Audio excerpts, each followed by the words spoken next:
There's another breaking update coming in. As far as West Bengal elections is concerned, one of the star campaigners of the BJP, that is UP Chief Minister Yogi Adityanath, will also be campaigning in the electoral battlefield. And he's set to address approximately 20 public rallies. He will be kickstarting his election campaign from the 12th itself, and it is being said that he will be addressing public meetings in multiple constituencies, especially in Bishnupur district, as well as in the Nandkumar and Kanthi South Assembly constituencies in Tamluk district. Well, Hridita, well, that seems to be the battle for Bengal.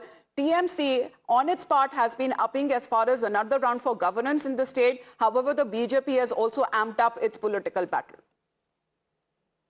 Well, absolutely. You see that the star campaigners for BJP is already ready. The campaigns in Bengal have started yesterday. Also, we have seen that Prime Minister Narendra Modi has done his second campaign in Bengal and in three districts that he has done. Also, today we see Chief Home Minister Amit Shah is going to be in Bengal to launch the manifestos. Tomorrow, again, the lineup for Prime Minister's campaigns are there, and henceforth from 12th onwards, we get to understand that big faces of the BJP is now going to campaign in Bengal as the 2026 battleground sets in Bengal.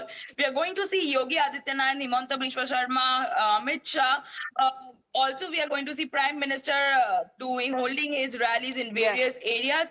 As of now, we get the understanding that we get is 35 rallies that. So top BJP leaders will hit the ground running as far as in West Bengal is concerned. Of course, as far as yesterday's elections that happened, we are looking at the final numbers expected to come, but there has been a record-breaking voter turnout that has been recorded. Thank you very much for the moment, Hridita, for joining in. We're going to head into a very short break. The morning news continues on the other side.